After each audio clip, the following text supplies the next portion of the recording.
Ada 4 akun yang memang secara nyata tampaknya menyinggung Pak SBY. Tentunya orang yang dituduh di sini ini menjadi suatu persoalan. Jadi apa yang dilakukan oleh Pak SBY melalui mekanisme tim kerjanya membuat laporan polisi dengan dugaan adanya cemaran-cemaran nama baik itu udah benar. Tapi sebenarnya nggak cuma zaman SBY banyak korupsi. Setiap zaman banyak korupsi. Zaman Jokowi juga banyak banget yang korupsi. Yang ketangkep banyak.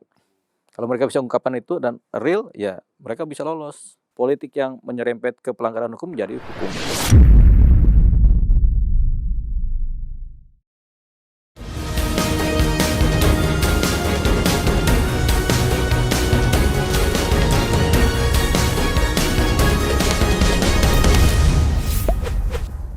Oke, selamat malam pemirsa cumi-cumi.com dimanapun berada.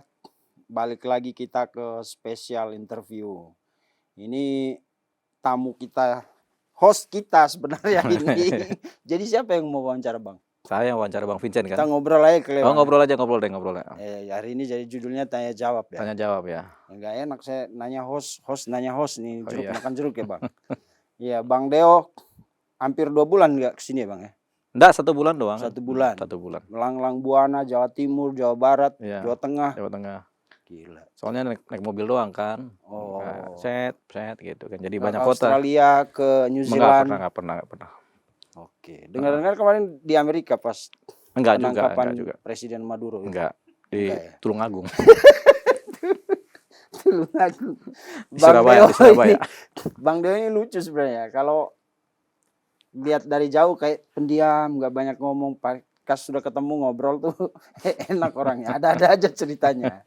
Dan hari ini Bang, kita mau ngobrolin tentang sebenarnya ini buntut dari kasus ijazahnya Pak Jokowi yang dipersoalkan Roy Suryo dan kawan-kawan itu.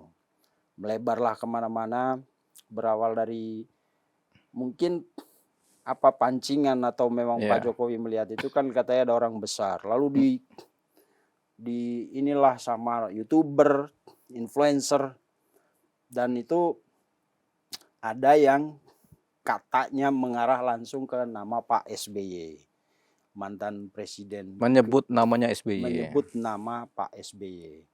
Dan tersinggunglah beliau. Karena ada yang ada 4 akun sih kalau tidak salah yang dia laporkan. Oh, sudah dilaporkan ya? Sudah dilaporkan. Sudah dilaporkan ke polisi. Polisi. Sebagai laporan polisi. Ada 4 akun. Salah satunya malah ada akunnya Bang Julvan itu. Tapi Bang Julvan diam aja. Nah, tapi secara hukum, kalau menurut Abang laporan seperti ini, status dan kekuatan hukumnya ada nggak? Jadi sebelum kita jawab Bang Vincent kita menyapa dulu Pak SBY. Iya, betul ya. Pak SBY, Partai Demokrat, kami lagi mau ngomongin tapi kami jangan dilaporin. Ini omongan Bang Dewe bukan saya ya? Iya, saya nggak ikut ya. Jangan dilaporin lah kami. Saya jangan dilaporin, sebelah boleh. Ya kita kalau Kenapa ini, Bang takut dilaporin? Bukan begitu. Kadang-kadang di alam demokrasi itu ada yang kebablasan. Baik kebablasan karena mengambil kesimpulan dari sesuatu yang belum faktual, disampaikan sehingga timbullah orang yang kemudian merasa dicemarkan atau disinggung. Jadinya tersinggung kan? Jadi kan semuanya awal mula dari ketersinggungan. Ketersinggungan itu sangat terkait dengan pencemaran nama baik. Selalu begitu. Makanya tersinggung dulu baru ada pencemaran nama baik. Makanya sebelum sampai ke tersinggung tadi, kita bilang ke Pak SBY, jangan tersinggung ya. Nggak bakal tersinggung kan, beliau lagi melukis. Oh, lagi melukis? Iya, di Dieng. Kalau saya lihat di Instagram siapa. Ya nggak apa-apa lah, bagus lah punya ide-ide melukis itu kan, Pak SBY itu kan. Berarti kreativitasnya tersalurkan lah. Nggak kayak kita, mau melukis saja susah gitu kan. Tapi kalau gambar gunung kan kata Bang Deo jago dulu. Ya waktu SD kan gambar gunung. Gimana dulu gambar gunung? Gampang kan gambar gunung itu. Kita kadang-kadang inspirasinya ada wanita lewat tuh gambar gunung. Mataharinya di mana? Di pojokan. Masa matahari di tengah gitu. Ayo kita mulai dengan tadi pertanyaannya Bang Vincent ya, Ya, yaitu status hukum, status status dan kekuatan Jadi hukumnya begini, seperti apa tuh? ada 4 akun yang memang secara nyata tampaknya menyinggung Pak SBY, menyinggung keluarganya, menyinggung partainya, dan itu tanpa tedeng aling-aling menyebutkan seolah-olah suatu kesimpulan yang sifatnya fakta. Padahal ini belum tentu. Belum tentu terjadi yang pertama, yang kedua belum tentu ini terkait. Yang ketiga belum tentu ini adalah fakta. Sehingga segala sesuatu yang masih sifatnya gosip, tadinya gosip, ternyata dibuat sebagai konklusi, kesimpulan yang fakta bahwa pelakunya adalah ini, gitu kan. Tentunya orang yang dituduh di sini, kalau semua dituduh lewat pikiran saja, tanpa dipublikasikan, nggak ada persoalan. Tapi ketika dipublikasikan ke publik, ini menjadi suatu persoalan. Ketika seseorang dituduh, jangankan Pak SBY lah, jangankan Partai Demokrat, kita sendiri kalau tidak berbuat atau tidak melakukan, tiba-tiba ada orang melakukan tuduhan bahwasanya kita sebagai pelaku, tentunya kita marah, kita bisa tersinggung pertama kan. Yang kedua kita rasional lagi, nama baik kita dicemarkan nih di publik. Kalau kemudian publik memakan mentah-mentah konklusi yang dibuat orang tentang kita, nama baik kita bisa tercemar. Makanya untuk melakukan langkah-langkah pertama, klarifikasi, verifikasi, kemudian langkah-langkah defensif supaya kita tidak kemudian dianggap negatif sama orang, tentu kita membela diri. Nah, dalam wilayah hukum kita yang disebut membela diri mengenai nama baik kita adalah dengan adanya laporan polisi lewat pasal-pasal yang terkait dengan cemaran nama baik. Jadi apa yang dilakukan oleh Pak SBY melalui mekanisme tim kerjanya membuat laporan polisi dengan dugaan adanya cemaran-cemaran nama baik, itu udah benar. Secara etika, moral, hukum sudah benar mereka melakukan itu. Dan itu adalah hak mereka yang diberikan oleh undang-undang, oleh hukum kita. Nah, sekarang kita fokus pertama kepada subjek yang pertama, yaitu 4 akun yang dilaporkan. Apa sih yang mereka perbuat? Mereka melakukan pertama pembenaran sesuatu yang bukan fakta atau belum menjadi fakta. Masih relatif, masih sumir, masih blur. Kemudian mereka jadikan ini sebagai suatu kesimpulan yang hakiki, yang pasti, definitif, bahwasanya ini pelakunya Pak SBY ini, mengenai dalangnya si siapa? Si Roy Suryo. Itu kata para akun ini. Satu akun bilang begitu, akun berikutnya bilang begitu, ini ada korupsi di mana-mana zaman dulu SBY, pelakunya adalah ini. Gitu. Itu kan akun kedua. Akun ketiga juga mungkin dengan sarkasme, tapi biasanya mereka tanpa tedeng aling-aling langsung menjatuhkan vonis bahasanya kepada Pak SBY maupun dan atau mungkin Partai Demokrat sebagai pelaku atau dalang. Ini yang mereka kerjakan. Tentunya ini tidak baik secara berwacana, berdiskusi, penyampaian opini, penyampaian pandangan di depan publik. Karena tentunya menyebabkan orang lain yang disebutkan namanya menjadi tersinggung. Tapi sebenarnya nggak cuma Pak SBY sama Demokrat yang seringkali kena tuduhan-tuduhan semacam ini. Pak Jokowi sendiri sudah dituduh macam-macam oleh banyak orang juga. Dari pro dan kontra itu Pak Jokowi banyak dituduh. Beginilah Jokowi, Gibran. Jangankan Jokowi, Pak Prabowo Subianto juga dituduh juga. Betul. Zaman dulu kan banyak tuduhan-tuduhan yang asal lempar. Nah, pada waktu kemarin-kemarin dan hampir sekarang juga sebenarnya mereka berlindung di alam demokrasi. Tapi alam demokrasi yang melebihi batas gitu. Jadi boleh kita bebas bicara, tapi kita juga harus bertanggung jawab. Jadi selalu ada batas-batasnya. Ilmu membatasi diri dalam pembicaraan adalah ilmu kehati-hatian. Kita boleh bicara macam-macam, tapi kita hati-hati. Jangan sampai menyinggung perasaan orang, jangan sampai membuat suatu cerita yang fitnah, itu kan. Pinggir jurang. Pinggir jurang. Iya, pinggir jurang. Istilah anak sekarang. Iya, jangan sampai pinggir jurang. Bicara-bicara yang kemudian membuat seseorang menjadi tertuduh secara langsung. Itu yang nggak bagus. Dan 4 akun ini kita sudah nonton juga. Memang faktanya mereka menjelaskan yang nyata-nyata, belum fakta, tapi mereka bikin konklusi, kesimpulan. Bahwasanya inilah pelakunya, inilah sini. Gitu. Jadi ya mekanismenya Pak SBY karena dia terganggu, dia merasa tercemar, ya somasi lah. Nah, somasi ini kan mekanisme dari upaya membuat laporan polisi sebenarnya. Karena syarat membuat laporan polisi di pencemaran nama baik harus ada somasi dulu. Oke. Jadi Pak SBY melakukan somasi melalui tim kerjanya, melalui orang legalnya, disomasi lah 4 akun ini. Somasi itu nyampe atau enggak jadi persoalan. Yang penting sudah ada pernyataan somasi, terpublikasi bahwasanya sudah somasi. Nah, sebenarnya waktu 3 hari yang disampaikan oleh timnya Demokrat, timnya Pak SBY, itu ketika somasi itu sudah digaungkan di hari pertama, kalau saya yang di ini kan, dan saya paham bahwasanya saya melakukan suatu kesalahan, buru-buru minta maaf terbuka juga, lewat publikasi juga, lewat press conference. Kami dengan ini pada hari ini juga setelah mendapatkan surat somasi dari pihak A, karena kami memang rasa kami juga nggak hati-hati dalam membuat konten, membuat pembicaraan di publik, makanya dengan ini juga pada hari ini kami minta maaf dan kami memenuhi semua permintaan dari pemberi somasi. Harusnya begitu, menyelamatkan dari pasal. Tapi itu tidak dilakukan. Ini kan sampai sekarang nggak dilakukan. Otomatis skenario berjalan. Laporan polisi dilayangkan setelah 3 hari kan. Komit kan. Jadi tim kerja Pak SBY komit. Jadi nggak asal bicara sama gertak. Faktualnya dilaporkan. Tapi sebenarnya ada juga yang buru-buru minta maaf secara terbuka.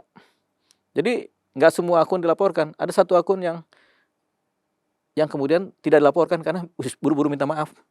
Ketika somasi dilayangkan, disampaikan secara terbuka di publik, terpublikasi 1 hari, besoknya sudah minta maaf dia. Oh ya, kami meminta maaf karena kami tidak membuat suatu argumentasi, membuat suatu berita yang berimbang. Sehingga kita minta maaf kepada Pak SBY, kepada jajaran Partai Demokrat, dan begitu. Seperti itu. Oke. Nah, siapa yang sudah pernah membuat laporan-laporan pencemaran nama baik? Ya, dari beberapa presiden ini baru SBY sama Pak Jokowi yang membuat laporan. Karena bahasanya kan sudah keterlaluan. Kita sendiri Bang Vincent, kita berdua belum pernah bikin laporan polisi kan, pencemaran nama baik kan. Belum. Nah, pencemaran nama baik itu ada syarat. Syaratnya nama kita harus baik. Jadi kita dicemarkan, nama kita baik, kenapa dicemarkan? Tapi kalau nama kita udah nggak baik, udah berandalan, udah ngaco, udah ini, apalagi yang mau kita bela kan? Terhadap nama kita sendiri. Kan begal melaporkan pencemaran nama baik, nggak diterima. Nah, kalau koruptor melaporkan pencemaran nama baik, namanya juga udah koruptor, bagaimana mau bela diri lagi? Tapi tetap aja pembelaan diri terhadap pencemaran nama baik ini ada segmen-segmennya. Kalau dia koruptor, seseorang koruptor, terpidana, kita bilang, Anda koruptor tuh, sebutin tuh mana-mana. Dia sudah terpidana koruptor. Jadi dia nggak bisa membela diri karena faktanya koruptor. Tapi kalau dia adalah koruptor, tapi dia cuma, Anda tukang main judi nih. Padahal dia nggak pernah main judi. Cuma koruptor. Dia cuma koruptor. Nama baik dia sebagai tukang nggak main judi, itu ada. Jadi dia bisa membela diri. Saya nggak pernah main judi. Walaupun namanya udah tercemar karena kasus korupsi. Iya, kan ini kasus korupsi, makanya kita bilang bukan kasus judi. Bukan kasus judi. Koruptor dibilang, lu penjudi. Dia bisa laporkan pencemaran nama baik. Bisa. Karena saya koruptor, bukan penjudi. Gitu. Nama baik sebagai bukan penjudi ini kan tercemar. Nama baik sebagai koruptor, bukan itu ya? Kalau nama baik sebagai koruptor udah nggak bisa, karena kita koruptor kan. Udah koruptor udah bilang apa, nama kita udah nggak baik, koruptor gitu. Jadi nggak semuanya laporan polisi mengenai pencemaran nama baik diterima. Kadang-kadang polisi sembari ngetik, tek, ngetik ini kan, laporannya apa? Pencemaran nama baik tentang apa dulu? Terus ditanya. Jadi harus spesifik. Spesifik. Ente Bapak ini sekarang masih punya nama baik nggak untuk segmen ini? Masih punya. Dicek datanya, oh iya masih baik gitu. Oh, itu kali gunanya apa ya, SKCK itu ya? Surat keterangan berkelakuan baik gitu. Ah, itu kelakuan baik. Oh, beda sama Nama ini, baik. nama baik. Nama baik melekat gitu ya. Melekat. Nama kan. Iya. Kalau kelakuan kan kelakuan. Kelakuan adalah perilaku, nama adalah nama. Nama kita, kalau kita penjudi, kita bilang, Anda penjudi. Nah, kita udah penjudi. Iya. Kan nggak ada lagi nama yang baik di penjudi. Gak apa-apa. Nggak apa-apa kita dituduh-tuduh gitu, ya udahlah, pasrah aja dah. Gitu. Tapi kalau kita penjudi, kita dituduh ini tukang selingkuh. Loh, kita nggak pernah selingkuh kok. Nah, nama baik kita masih ada. Iya. Di segmen tidak berselingkuh itu kan kita masih baik gitu. Oke. Karena nggak pernah ketahuan. Dan itu boleh dilaporkan ya. Boleh dilaporkan walaupun kita penjudi kelas kakap. Tapi kalau dibilang, lu tukang selingkuh, itu boleh dilaporkan. Iya, selingkuhnya karena kita nggak pernah selingkuh kan. Dilaporkan, kita melaporkan diri, ini kita dituduh selingkuh nih sama dia. Di nama baik kita tentang kita nggak pernah selingkuh kok dibilang selingkuh, gitu. Kan itu yang namanya fitnah. Oke. Harus Fitnah spesifik ya. Spesifik gitu. Apalagi tuh Bang? Ya banyak sih kalau mau diceritain satu persatu. Kan ada selingkuh. Pokoknya yang jelek-jelek itu, nama yang jelek-jelek apa aja sih? Kalau nama baik kan baik. Sekarang nama yang jelek kita apa aja? Maling. Apalagi ya tukang selingkuh. Koruptor, pemabok, penipu lu, pemadat lu gitu. Aneh gitu. Jadi per segmen. Gitu, nama baik itu per segmen. Jadi apalagi KUHP baru itu ada nggak tentang ini? Nama baik? Nama baik. Ada revisinya Bang? Nggak begitu beda jauh dengan yang lama. Sebelumnya. KUHP kita kan cuma banyak ganti ini aja. Ganti istilah. Oke. Barang siapa menjadi setiap orang gitu. Hukumannya 4 tahun juga. Ditambah lagi unsur pidananya tambah, unsur penjeratnya. Tapi nanti itu kita bahas tuh KUHP yang baru. Betul. Biar bagaimana mau kita ribut-ribut juga udah jadi undang-undang kan? Jadi undang-undang. Kita harus tunduk sama undang-undang hukum banyak positif. hal kecil diatur di situ Bang. Benar gak yang katanya ngatain anti ke teman tuh bisa diancam pidana itu? Nggak bisa kan? Itu kan per segmen. Kita kan bukan anjing. Anjing lu gitu. Bukan anjing. Nyet. Nggak boleh. Nggak boleh. Makanya itu pidana itu. Ya kita lihat di tergantung pasalnya. Konteks ya. Kalau bercanda masa pidana. Iya. Tapi kalau bilang anjrit, nah itu masuk. Ya enggak dong. Anjrit. Kita kembali ke SBY Bang. Jadi menarik nanti kalau kita bahas ke KUHP baru itu ya. Ya, kalau ini kan pasti laporannya juga berdasarkan dengan Undang-Undang ITE dan KUHP yang baru yang mengatur mengenai pasal-pasal fitnah dan pencemaran nama baik. Gitu kan, pencemaran nama baik kan ada dengan surat zaman dulu kan. Atau sekarang KUHP yang baru nih apa aja nih. Tapi selalu dikaitkan dengan Undang-Undang ITE karena pencemaran sekarang kan rata-rata pakai medsos. Pakai akun. Ya, Bang. Saya tadi nggak sempat lihat semua 4 akun itu bagaimana pertanggungjawaban mereka. Tapi satu Agri Asnani kalau tidak salah itu. Saya lupa itu akunnya. Agri Asnani juga kali ya? Atau apa Nusantara gitu. Nah dia bilang ya saya seperti yang Abang bilang, yang sebut tadi menyebut di era SBY banyak korupsi, mangkrak dan lain-lain. Itu dia ngomong, aku lihat di salah satu wawancara dia dengan siapa, posisinya dia lagi di mobil. Dia bilang saya nggak pernah bilang kalau menuduh SBY di dalang isu ijazah Jokowi, Pak Jokowi tidak. Tapi saya ingat saya pernah bilang ya di zaman SBY memang banyak korupsi. Terus mangkrak, proyek PLTA dan lain-lain gitu Bang. Nah itu fakta itu masuk pencemaran nama baik gak? Itu tidak. Fitnah itu sesuatu yang bukan fakta diceritakan, dituduhkan seseorang. Tapi kalau fakta diceritakan itu bukan pencemaran nama baik. Mari kita masuk kepada persoalan era SBY. Anas Urbaningrum dalam suatu iklan katakan tidak pada korupsi. Tidak. Siapa lagi? Angelina Sondak. Katakan tidak pada korupsi. Nah, siapa lagi? Yang meninggal itu waktu di tahanan, di penjara. Kayak mantan petinggi Demokrat itu. Iya. Katakan tidak pada. Tapi korupsi. Nah itu kemudian menjadi ukuran dari orang yang bicara tadi. Dia bicara, oh waktu itu banyak korupsi. Tapi sebenarnya nggak cuma zaman SBY banyak korupsi. Iya. Setiap zaman banyak korupsi. Zaman Jokowi juga banyak banget yang korupsi. Yang ketangkep banyak. Besannya Pak SBY juga kalau tidak salah itu. Oh iya, zamannya Antari Asar kan. Iya. Jadi sebenarnya korupsi ini bukan tergantung presidennya. Korupsi ini perilaku dari manusia-manusianya. Gitu. Jadi kalau itu yang disebutkan Agri Asnani, itu masuk pencemaran nama baik ya? Ya kalau dikaitkan bahwasanya karena SBY lah jadi orang korupsi, nah, jadilah itu. Oh. Kalau dikaitkan gitu, tergantung pernyataan dia apa. Misalnya kalau dia menuduh SBY ya salah. Dalam semua koruptor itu. Ya, salah kalau begitu. Itu salah. Karena siapapun presidennya koruptor tetap ada. Makanya adalah yang namanya lembaga KPK kan, ada kejaksaan kan untuk mengatasi yang korupsi-korupsi ini. Gitu. Jadi kita nggak bisa menyalahkan presidennya. Presiden udah kerja baik, tapi level tengah bawah, presiden kan cuma menentukan kebijakan. Ini kebijakannya bikin sandang, bikin pangan, bikin perumahan, bikin sawah, sampai kepada pengguna anggarannya mereka yang bermain. Mereka main dengan kolega-koleganya kan begitu. Tapi presiden nggak ngerti, presiden taunya beres ini kerjaan. Bikin IKN, tahu ada yang bermain. Kan nggak bisa presiden kemudian satu orang pribadi mengurusi semua hal. Dia hanya bisa memberikan perintah berdasarkan legacy yang dia punya kan. Oke. Gitu. Jadi kita nggak bisa menyalahkan presiden dalam hal ini. Jadi kalau kita bilang SBY kemudian oleh si A dianggap sebagai diduga melakukan, ya udah salah itu. Karena sebenarnya semua presiden pun ada masa di mana ada pejabat-pejabat yang kemudian melakukan korupsi.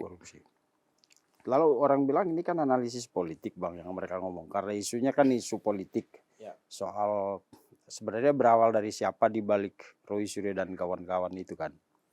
Nah, lalu mereka menganalisa dengan ada orang Demokrat yang turun, petinggi-petinggi Demokrat kayak Syarif Hasan, Benny Kaharman, terus siapa lagi itu waktu itu, kayak mantan atau masih tim hukumnya Demokrat kali, Pak Amir Samsudin apa, kalau tidak salah ya. Jadi karena turunnya mereka lalu mereka menyimpulkan ini pasti Demokrat nih di belakangnya. Ini pakai ilmu psikologi ya. Ada warna merah satu kotak, ada warna merah satu kotak, satu kotak, satu kotak. Merah-merah ini kita jajarkan di lantai kotak-kotak merah ini. Tapi terputus-putus. Tapi kalau lihat dari jauh ke bawah itu merah semua. Sehingga ini merah nih pelakunya. Karena ada kotak-kotak merah pelaku kan. Kenapa? Begitu. Kenapa Abang pilih warna merah nggak biru?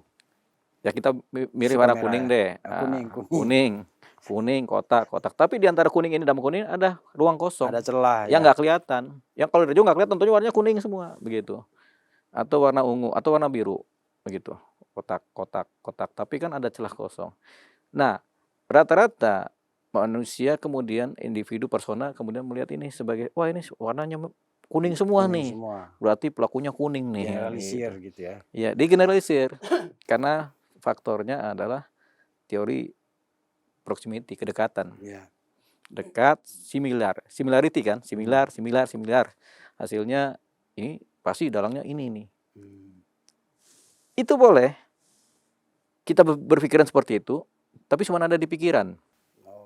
Kita menuduh si A dalangnya. Boleh, tapi hanya boleh dalam pikiran kita. Atau kita diskusi berdua yang tidak terpublikasi, itu boleh. Tapi ketika kita mempublikasikan diri sebagai suatu pernyataan yang kemudian menjadi justifikasi di publik, itu yang nggak boleh. Karena kalau kita berbicara itu harus fakta dan ada bukti-buktinya. Kalau hanya kemudian faktanya dugaan A, dugaan B, dugaan C, dugaan D, kita gabungkan, kita ambil kesimpulan. Itu namanya kesimpulan yang nggak sempurna. Karena belum tentu. Masih banyak ruang kosong kan. Jadi kalau kita bikin kesimpulan itu, kita publikasikan bahwa pelakunya si A nih. Karena anak-anaknya si A lah yang kemudian melakukan tindakan. Ya kan, pasti si A juga yang memerintah karena dia bapaknya. Gitu. Kita kemudian ngambil kesimpulan itu, kita sampaikan ke masyarakat banyak. Pelakunya si A. Apakah itu tuduhan yang berkesimpulan bagus atau itu merupakan tuduhan yang bersifat fitnah. Jawabannya tetap fitnah. Walaupun faktanya itu sekalipun, tapi kalau buktinya nggak ada, nggak dapet, tetap kita dianggap sebagai melakukan fitnah. Kalau di politik kan kaitan antara elemen itu harusnya biasanya terputus-putus kan, nggak boleh dong straight. Nggak boleh straight. Di politik itu nggak boleh. Gampang dibaca soalnya. Di politik itu nggak boleh ada perintah kerja yang tertulis langsung. Saya perintahkan untuk mengganggu si B, ditulis kepada anak buah saya, kepada orang partai, anggota partai, perintahnya untuk mengganggu si B, yang tanda tangan yang masuk. Makanya itu nggak pernah ada. Nah itu untuk menghindari yang namanya kemudian jeratan-jeratan pidana juga terhadap terduga pelaku kan. Nah ini juga menghindari kalau ada apa-apa. Tapi kita nggak bicara sejauh itu ke wilayah sana ya, ke wilayah teoretikal. Ini lebih murni tentang hukum. Hukumnya adalah sesuatu yang belum terbukti secara fakta, kita sampaikan kepada publik seolah-olah menjadi kesimpulan dan fakta, itu namanya fitnah. Kalau sudah gitu, kita ya kena lapor. Oke, berarti lapor ketua, gacor ketua, tor monitor ketua. Lupa nama tapi ketua. Masih ingat rasa. Asik. Pasti banyak nama itu ya. Ya itu baru nama. Ada lagi. Lupa wajah tapi masih ingat rasa. Tetap aja monitor ketua. Monitor ketua. Ini baru gacor ketua ya. Nah, berarti ujungnya ini pasti bakal diproses itu. Ya proses dong. Tetap Demokrat ataupun Pak SBY punya hak untuk membuat laporan polisi terhadap akun-akun yang sudah mencemarkan nama baik beliau. Terus tadi abang bilang kan bukan cuma SBY sebenarnya yang dituduh, ada Prabowo juga dulu. Oh iya, dulu kita dari siapa yang merasa tercemarkan kan? Ini kalau orang politik bilang ini kedewasaan politik atau bukan sih ini? Karena Prabowo dituduhnya macam-macam, punya hutan di Sumatera, punya apa segala macam. Udah pernah dengar tuduhannya banyak, tuduhannya banyak. Pak Jokowi juga banyak. Udah pernah dengar Pak Luhut? Pak Luhut melaporkan polisi terhadap si siapa? LBH itu Jakarta. Ansari Azhar siapa? Ansari Azhar. Bukan Ansari, betul ya? Iya. Ya kan itu laporan juga. Haris Azhar. Laporan pencemaran nama baik juga kan? Jadi sekelas Luhut melaporkan, sekelas Pak SBY melaporkan, sekelas Pak Jokowi melaporkan. Itu sangat terkait dengan pribadi masing-masing. Seberapa besar pribadi personal tersebut merasa terganggu dari cerita-cerita yang dibuat oleh pihak lain. Kalau Bang Deo kan nggak hukum murni banget lah, tahu politik juga kan, temennya banyak politisi soalnya. Ya, kita nggak tahu politik ini. Kita kan Firdaus Bowo kan temen abang politisi. Iya kan? Jangankan dia, orang teman kita si A, si B, si C itu orang politik semua. Tapi kita kan nggak politik, kita apolitik. Jadi lawyernya politisi belum pernah kan? Belum pernah kita bela politisi manapun. Kenapa nggak mau? Ya nggak ada yang mau wakil kita politik itu. Ya mereka nggak tertarik aja sama gaya kita kan. Nggak apolitik kan nggak berpihak kita kan. Iya, nggak pernah pakai jas. Iya. Ya kan? Karena kita membela berdasarkan rasionalitas hukum dan psikologi kan. Nggak nampang kata mereka itu kali ya bang ya, rambut ya. Iya. Ini penyanyi, ini rocker atau lawyer sih ini nggak. Iya. Tapi padahal Linda aja cuma abang yang bisa selamatin. Iya. Oke bang. Ya. Ini kan sebenarnya lanjutan dari cerita Roy Suryo dan kawan-kawan. Nah mungkin ya orang bilang nggak akan bias panjang itu kalau kemarin polisi itu segera aja orang-orang ini diambil tindakan tegas. Mereka udah jadi tersangka dan kalau tidak salah ancaman hukuman 12 tahun. Biasanya secara hukum 12 tahun harusnya ditahan kan bang ya? Enggak, hukuman pencemaran nama baik kan? Nggak segitu, paling 5-6 tahun. 5-6 tahun.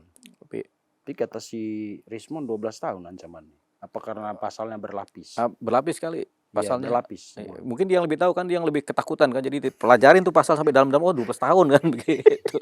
Namanya Pak Rismon kan ketakutan juga walaupun berani tetap aja. Aduh ini ancaman 12 tahun. Sampai sekelas Roy Suryo pun gitu, jahat banget Pak Jokowi, saya dilaporkan sampai pasalnya segini kan begitu. Pencemaran nama baik pada umumnya sebenarnya kasus-kasus yang tidak ditahan. Kita ambil contoh kasus Iklim Hakim, waktu dia diproses hukum, Yes. waktu dia bersidang kan tidak ditahan. Rasman Bang Nasution Rasman. ketika dia disidang kan Bahkan tidak udah ditahan. divonis kan. Baru Iklim Hakim yang menjalani vonis. Setelah divonis inkrah, baru dia menjalani hukuman namanya. Tapi bukan tahanan, sebagai narapidana kan, terpidana dan menjalani proses hukum kan. Tapi selama proses hukum sebelum inkrah, ya nggak ditahan. Oh, kalau Jadi, kasus pencemaran nama baik. iya, pada umumnya begitu. Gitu. Jadi sama juga kayak kasusnya Roy Suryo CS ini kan sebenarnya tidak ditahan ya karena memang belum ada pakem-pakem kasus pencemaran nama baik yang ditahan di masa lalu. Oke. Rata-rata nggak ditahan. Begitu.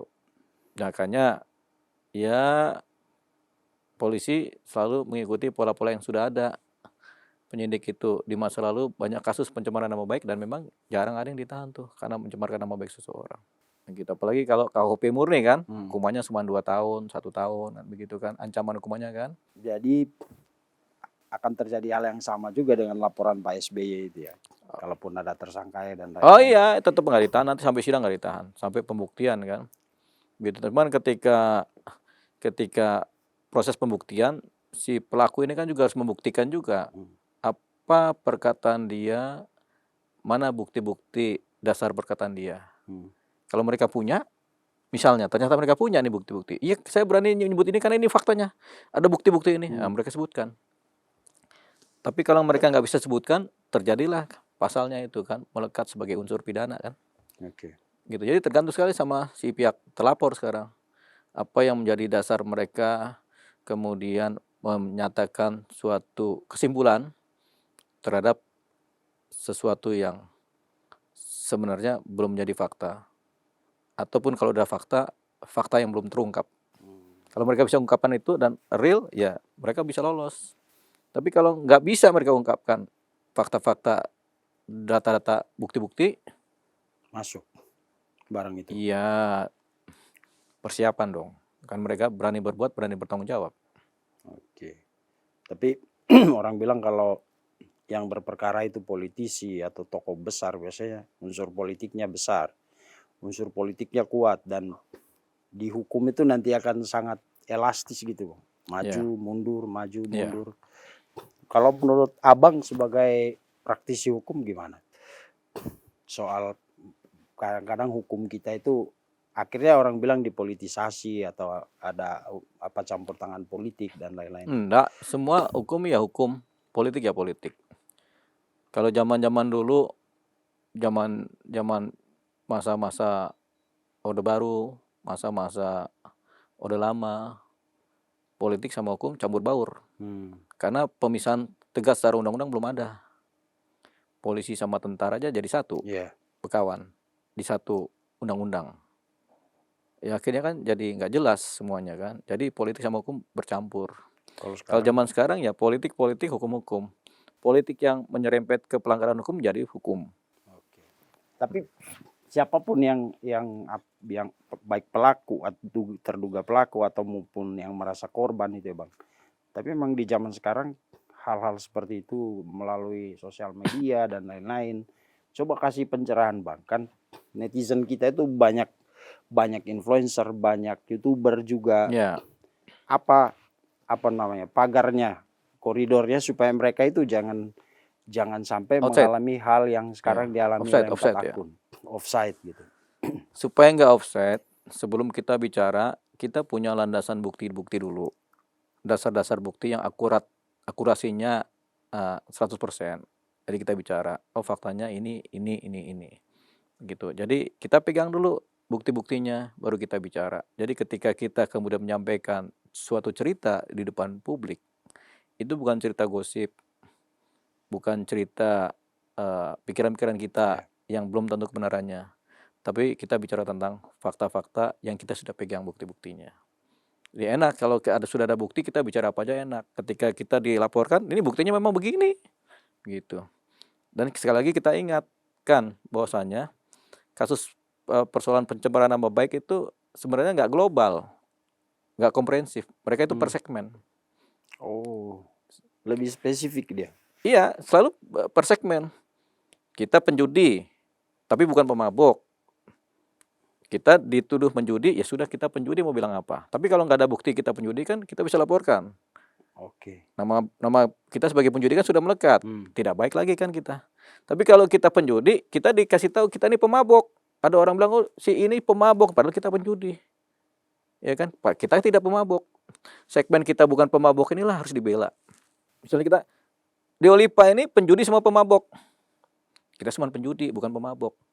Nah, kita yang penjudinya kita terima nih. Nama kita adalah kita memang penjudi mau bilang apa. Tapi pemabuknya kita enggak. Kita laporin ke polisi. Saya dituduh pemabuk sama kawan ini. Saya nggak pernah mabuk. Cek aja darah saya. Nggak ada alkohol, begitu kan. Kok saya dituduh pemabuk? Nama baik kita sebagai bukan pemabuk tercemar. Itu baru kita sebagai bukan pemabuk. Sebagai tukang pacaran juga. Oh kita enggak. Kan gitu. Playboy. Kita enggak. Sebagai apa lagi pemadat kita enggak kan gitu. Jadi per segmen dia nama baik itu. Oke. Yang paling gila atau yang paling parah kalau memang kita sama sekali nggak punya nama baik. Udah pemabuk, penjudi.